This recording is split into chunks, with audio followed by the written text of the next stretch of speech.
Bom dia para você, seja bem-vindo, seja bem-vinda ao nosso primeiro balanço, agora são 7h19. Gente, no último dia 7 de agosto, a Lei Maria da Penha completou 19 anos de existência. E o objetivo sempre foi coibir, prevenir a violência doméstica e familiar contra a mulher. Ela é considerada, na verdade, um marco na luta pelos direitos das mulheres no Brasil e foi reconhecida até pela ONU como uma das legislações mais avançadas do mundo na área. É para se orgulhar. Agora, quase 2 décadas depois, eu venho de um tempo, vou até comentar com as nossas convidadas aqui, em que a falta de respeito para com a mulher era absoluta. Eu vou perguntar se houve avanço, mas eu testemunhei coisas inacreditáveis. Eu vi, ninguém me falou. Será que houve realmente, ou é só uma impressão que eu tenho, um avanço real no combate a essa violência? Quais são os desafios e como a mulher pode superar essa violência? Para falar sobre esse tema tão importante, a partir de agora, o nosso primeiro balanço conversa com as ilustres presenças da delegada da mulher, doutora Lorena Rocha, e da neuropsicóloga Janalice Carneiro. Muito bom dia para vocês, sejam muito bem-vindas. Tudo bem com vocês? Bom dia, tudo bem? Tudo em paz? Bom dia, tudo ótimo. Agora, eu acho que para começar, é importante que nós estabeleçamos a origem da violência contra a mulher. Como acontece essa violência? De onde ela vem? Né? Quais são as raízes dessa violência que a gente percebe cresce a cada dia que passa? Bem, a gente pode voltar um pouquinho na história e compreender que o homem, ele sempre foi sinal de força, ele sempre foi o provedor da família. Então, essa mulher, ela tinha o dever de cuidar dos filhos e o homem exercia a sua força como provedor.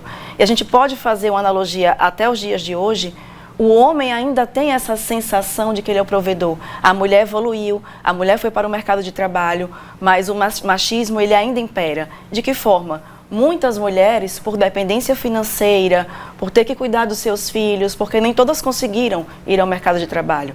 Então, elas geram essa dependência financeira e acabam ali naquele ambiente de poder, de opressão. Né? Então, essa sensação de poder que o homem exerce sobre a mulher vem, de fato, lá de trás. É isso mesmo, doutora? Essa é a origem? Isso, a gente observa que, a gente costuma sempre falar que o problema da violência de gênero, ela tem essa origem num machismo estrutural mesmo.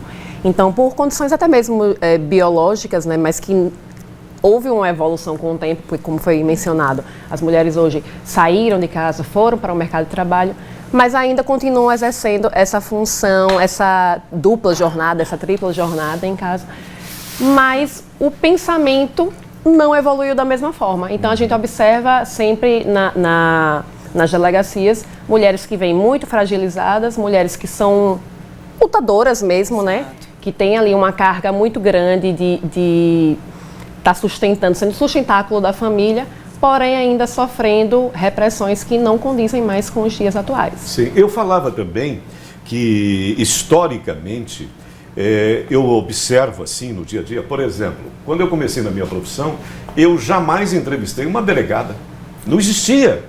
É incrível, né? Hoje você vê tantas e tantas delegadas altamente competentes, desenvolvendo um ótimo trabalho. Não existia delegada. Nós não discutimos sobre psicologia, neuropsicologia, psicanálise, psiquiatria. As pessoas não falavam sobre os seus próprios males emocionais da maneira como nós falamos. Então, eu pergunto a vocês duas, nós podemos se comparar, se houver esse paralelo, essa line time, né? Essa linha do tempo, realmente nós avançamos? Vocês acreditam que houve avanços nesse sentido?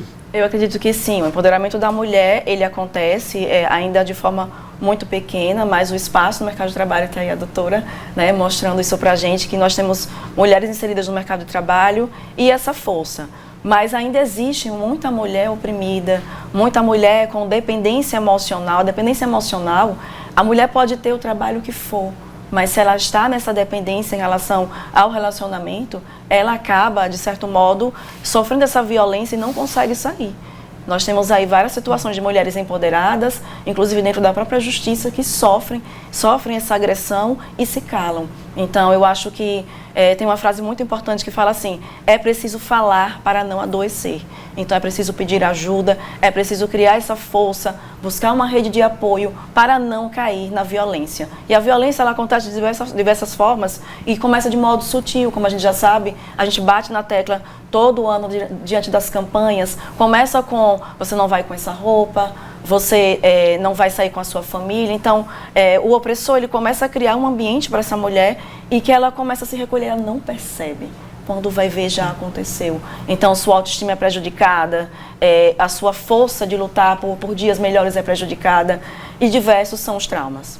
Esse processo de opressão, de envolvimento, acaba acontecendo mesmo, doutora? É dessa forma que acontece? A gente costuma dizer que a violência doméstica e familiar contra a mulher, ela não escolhe classe, ela não escolhe... Embora, claro, a gente pode dizer assim que há um perfil de vítimas que estão mais suscetíveis a serem alvo da violência doméstica e familiar hoje no cenário brasileiro, né? Inclusive, segundo dados do Anuário de Segurança Pública, isso é mencionado que a maior parte das vítimas de feminicídio são mulheres negras, são mulheres que são vítimas de violência praticada por um ex-companheiro ou um companheiro atualmente, estão dentro de casa, são mulheres jovens também. Porém, não há essa distinção. A violência doméstica familiar, ela pode atingir qualquer mulher, né, independentemente de profissão, classe, justamente por ser um problema estrutural que está, infelizmente, enraizado ainda nessa questão da cultura. Então, como foi mencionado também, ela começa de forma sutil, ela não é percebida e existe uma série de motivos que fazem com que essa mulher não consiga sair uma vez que ela esteja inserida dentro desse ciclo. Então, a gente fala muito de dependência financeira, que é um dos motivos realmente mais fortes para que a mulher não consiga sair desse ciclo de violência. Porém, além da dependência financeira, temos a dependência emocional, que a doutora vai saber explicar aqui melhor do que eu, e também outros tipos de dependência, às vezes, por estar dentro de um relacionamento que a nossa sociedade, hoje, apesar dos avanços em relação ao divórcio, mas ainda prioriza a família. Então a gente tem a questão dos filhos, né, que impede também que a mulher consiga sair desse ciclo de violência e que ela acabe se convencendo de que aquilo ali pode mudar, aceitando desculpas, e infelizmente esse ciclo é difícil de ser rompido. E interessante que você citou, eu estudei bastante, eu gosto muito de ler todos os anos esse mapa da violência no Brasil. O que me chamou demais a atenção de todos nós foi esse aumento do feminicídio com relação aos anos anteriores, aos últimos 5 anos, e também as tentativas de homicídio e os estupros. Aí você vê, com relação a gênero, os estupros ocorrem em 89% em mulheres, quase que a sua imensa maioria. Eu perguntaria para vocês, por que esse aumento tão grande? Apesar de tanta campanha, são vários anos a gente trabalhando nesse sentido, a gente mostrando o trabalho da polícia, que realmente é extraordinário nesse sentido, várias e várias campanhas de conscientização, e acabamos constatando esse aumento da violência. Por que isso, afinal? Eu acredito que sempre existiu. O que acontece agora é uma notificação maior dos casos. Ah, sim. Porque aquele homem que ele é opressor, ele tem, dentre eles, alguns têm até transtorno de personalidade, não vou adentrar o assunto, mas um narcisismo, inclusive, uma sensação de controle. Então, o homem que tem uma tendência a ser opressor, ele vai continuar fazendo, se ele não buscar ajuda. Né? Então, eu acredito que o que ocorreu foi, de fato, uma notificação desses casos. E aí, voltando a essa mulher, ela tem o corpo violado, a autoestima dela é prejudicada, e essa dependência, o homem, ele acaba manipulando, inclusive, né? De modo que ela acredita que ela não vai mais conseguir alguém, que ela não vai mais se sentir desejada por outra pessoa. Então, ela acaba ali naquele ciclo, né? Numa bolha de sofrimento, ela não consegue sair. E para ela sair, ela tem que pedir ajuda, buscar uma rede de apoio, denunciar é essencial, né, para que ela possa, de fato, poder progredir na vida, porque esse ciclo leva à morte. Por outro lado, as forças policiais estão atuando bastante. É interessante você colocar esse dado, né? São as notificações que aumentaram. Digamos assim, até pode haver uma visão até positiva nesse sentido, as notificações, né? Então, você informando a respeito da própria violência, doutora? Isso, eu costumo dizer que um dos indicadores que eu acho mais precisos em relação à violência doméstica e familiar contra a mulher é a questão dos feminicídios. E, infelizmente, nós tivemos realmente esse aumento, né, na ordem de se eu não me engano, 0,7%, que parece discreto, mas na verdade significou o maior número de feminicídios desde que esses dados começaram a ser aferidos, né? Na verdade, desde o surgimento da figura do tipo penal do feminicídio em 2015. Então, nós tivemos o maior número de casos. Isso significa que no ano de 2024, a cada dia morreram 4 mulheres vítimas de feminicídio no Brasil.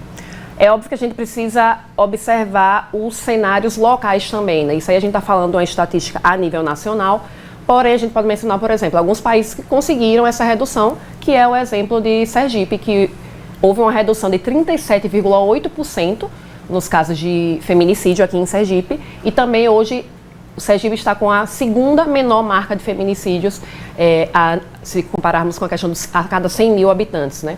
São 0,8 mulheres a cada 100 mil habitantes. Notícia, né? O que é resultado justamente desse combate, dessa concentração de esforços que as forças de segurança fazem aqui no estado de Sergipe, né? Anualmente, inclusive agora, nesse mês, que é o mês Agosto Lilás, que é dedicado a essa conscientização, a essas campanhas contra a violência doméstica, Sergipe está inserida na Operação Chamar, que é uma operação que está sendo coordenada pela Secretaria Nacional de Segurança Pública, que é no âmbito do Ministério da Justiça e Segurança Pública, e que concentra muitos esforços para que todas as forças de segurança ajam nesse combate. Então, é uma ação que a gente vê que tem esses resultados positivos. A cada ano o Sergipe vem diminuindo. De 2022 para 2023 havia ocorrido também uma redução, e essa redução se repetiu de 2023 para 2024. Resultado desses esforços são campanhas educativas, são campanhas de prevenção, mas também de repressão. A ação ela é bem integrada, inclusive com as redes de proteção também. Então, não só as forças de segurança, mas também a Secretaria de Política para Mulheres, todas as redes de proteção, secretarias municipais. São muitas instituições, todas unidas, porque o combate à violência doméstica não se faz só nas delegacias, não se faz só com repressão, também, obviamente, com responsabilização, mas é necessário que essa mulher se sinta acolhida, que ela sinta coragem para denunciar, para procurar uma delegacia de polícia. Hoje a gente tem as delegacias especializadas que fazem com que as mulheres se sintam um pouco mais encorajadas a procurar a polícia, e daí também essa questão da notificação ter aumentado, né? A gente sabe que crimes em contexto de violência contra a mulher, eles são silenciados. Então, um acolhimento, a mulher se sentir segura para procurar uma delegacia, sabendo que vai ser atendida preferencialmente por mulheres. Então, nós temos uma equipe que está preparada, capacitada para fazer esse tipo de acolhimento. Então, elas sentem mais coragem de ir procurar a polícia. Eu acho que o avanço da lei também foi muito importante nisso. Nós temos um histórico de mulheres que prestavam a queixa, né, como elas citam, vou prestar uma queixa, e depois ela ia lá e retirava a acusação. Então, agora, se você verifica que uma pessoa, uma mulher está sofrendo essa violência, tivemos um caso recente que aconteceu no elevador, né, que foi a nível nacional vinculado. Essa mulher, ela mesmo que ela não denuncie, como foi o caso nesse caso do elevador, ela não denunciou, mas ficou claro ali nas câmeras, o agressor foi denunciado e foi preso. Então, não importa mais se essa mulher retira a queixa por medo, por dependência emocional, a justiça vai prevalecer, porque a lei avançou. Interessante que você citou também a Lei Maria da Penha, são 18 anos, são quase 20 anos, afinal. Eu preciso perguntar para vocês dessas ferramentas. A utilização dessas ferramentas, eu penso muito nesse didatismo do nosso jornalismo. De repente nós temos alguém agora nos assistindo, veja vocês, com essa grande aflição, com uma angústia tremenda, com um temor, com um medo, com um pavor, enfim. Essas ferramentas, elas verdadeiramente funcionam? E quais são esses mecanismos para que essa mulher, nesse momento de violência, né, de ameaças que ela deva receber, como é que ela vai reagir? Quais são as primeiras atitudes dela, por gentileza? Desculpa. Eu acabei falando um pouco porque essa questão relacionada à Lei Maria da Penha, né? E aí eu sou uma grande entusiasta, porque realmente é uma das legislações mais modernas a nível mundial, a Lei Maria da Penha no cenário da legislação brasileira, e que ela prevê ali mecanismos que são muito eficientes. E aí a gente tem que aproveitar essa oportunidade de falar com as pessoas para demonstrar isso, porque há no imaginário popular, algumas pessoas costumam comentar que A medida protetiva seria apenas um pedaço de papel que não serviria de nada. Questionam e tudo, né? E não é isso que a gente percebe. Inclusive, também segundo os dados do Anuário Nacional de Segurança Pública, a gente percebe que Sergipe, hoje, é o estado com maior percentual de deferimento de medidas protetivas de acordo com a solicitação da vítima. Então, mais de 97% dos pedidos que as vítimas fazem de medida protetiva na delegacia ou até mesmo por fora, né, porque não é apenas a delegacia o canal para pedir, mas é um dos canais, 97% são deferidos e isso mostra que os nossos resultados a nível de Sergipe é a segunda taxa mais baixa de feminicídio, mostrando a eficiência da medida. Então, a mulher, ela não precisa comprovar, ela apenas basta que ela chegue até a delegacia ou através de um advogado ou até mesmo de forma particular, que ela relate a violência que ela está sofrendo e que ela solicite as medidas que sejam compatíveis com a sua violência. Geralmente são medidas que vão de afastamento do agressor do lar, independentemente dessa questão patrimonial ou não, pode ser afastado de forma imediata, proibição de contato, esse contato aí vai ser por telefone, recado, de qualquer forma, proibição de aproximação, e a gente verifica que elas são muito eficientes, porque há o aviso expresso para aquele agressor de que, em caso de descumprimento, aquilo ali poderá acarretar uma prisão preventiva, e realmente acarreta. A maioria dos casos de prisão no âmbito da violência doméstica familiar é por descumprimento de medida protetiva de urgência. Então, a gente gosta de deixar isso claro para que tanto as vítimas tenham conhecimento disso, do potencial dessa medida, como os agressores também fiquem cientes de que, em caso de descumprimento, eles serão punidos com todo o rigor e realmente dá prisão preventiva mesmo. Ou seja, efetivamente funciona. Agora, em nível emocional, quanto essa mulher pode se sentir emocionalmente mais segura? E onde buscar essa segurança? Então, nós temos os serviços, né, de psicologia que estão prontos para receber essa mulher. Essa mulher, ela realmente chega no consultório fragilizada, ela chega como se a vida dela tivesse acabado, destruída emocionalmente. Para ela se recuperar, ela tem que se livrar de um trauma. Muitas vezes é de agressões físicas, agressões psicológicas, e a depressão, ela já está ali enraizada. Então, ela chega, não tenho como continuar, e o que é que eu vou fazer com os meus filhos? Mas eu penso também que as políticas públicas podem ter um olhar um pouco mais amplo. Em alguns estados, nós temos aí, depois a doutora pode confirmar, situações de que são oferecidas ofertas de trabalho para essa mulher que sofre violência doméstica. Então, é uma oportunidade dela recomeçar, porque o trabalho dignifica o homem. Então, assim, a gente sabe que essa sensação de eu vou conseguir vencer por mim mesmo, pelo meu trabalho, vou conseguir sustentar os meus filhos, ou pelo menos dar um pouco de dignidade à minha família. Não vou precisar desse agressor para toda a vida. Então, ela tem que ter, no apoio psicológico, a sensação de que a vida continua. E é esse o trabalho do psicólogo. Conseguir fazer com que ela reflita, ressignifique o trauma. O trauma vai ficar ali, mas a gente trata de uma ressignificação de uma nova realidade. Porque ela se sente, depois os relatos são, eu vivia numa bolha, eu não sei como foi que eu consegui sair isso. Vivi 40 anos, vivi 40 anos diante de opressão, e aí tem histórico de álcool, de drogas, enfim, e como foi que eu vivi tanto tempo? Mas mesmo depois de 40 anos de casamento, de situação de opressão, essa mulher, ela consegue, com apoio psicológico, sair e se libertar. Muito bom ouvir vocês. A gente está se encaminhando para o encerramento desse debate, digamos, dessa troca tão importante de ideias, o quanto vocês estão contribuindo, mas eu quero dizer algo muito importante, daria 1 minuto para cada uma. Eu vou dizer até de um exemplo pessoal. Eu vivi uma grande dualidade na minha vida. Eu convivi com um pai, eu até lembrei muito dele ontem, que respeitava demais a minha mãe. Tinha o mais profundo respeito pela minha mãe, a conduta dele perfeita no que se refere a respeito à mulher, porém os meus amigos todos machistas, porcos, chauvinistas, horrível. E aí eu convivi com isso. De um lado, esse homem que tanto respeitava a mulher, e do outro lado, eu recebia, assim, o tempo todo mensagens nesse sentido. Foi terrível para mim essa desconstrução do machista que todos nós, homens brasileiros, somos. Em menor ou maior grau, nós somos, e é verdade, admitamos. Como é que a gente muda isso? Perguntaria para vocês. Essa nossa forma de encarar uma mulher, de se relacionar com uma mulher. É muito difícil essa mudança de visão e de cultura, né? Esse machismo, esse porco-chauvinismo atávico, né? Uma coisa que nasce em nós praticamente. Só rapidinho, 1 minuto para cada, por favor. Ok. Eu acredito que esse momento que a gente está vivendo aqui é um momento de esclarecimento. As campanhas, eu acompanho a TV Atalaia há muito tempo, né? A gente sempre está aqui junto. E eu vejo que a cada ano a gente sempre está trazendo mais informações. Então, a informação. E também a mudança de mentalidade, ela acontece no homem.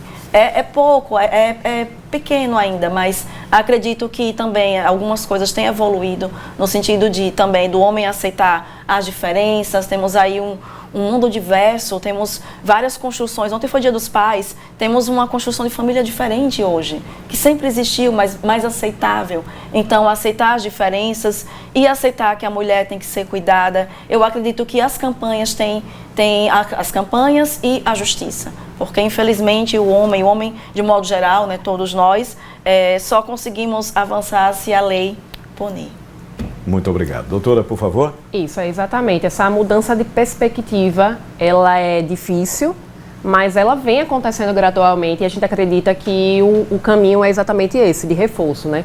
Então, a gente tem a questão de, obviamente, ser necessária essa mudança cultural, como já está ocorrendo, mas que nós, toda a sociedade, na verdade, né? Então, eu digo nós, não só as forças de segurança, tem toda a rede de proteção, os profissionais que cuidam dessa parte da área da saúde mental, mas toda a sociedade precisa ser convocada.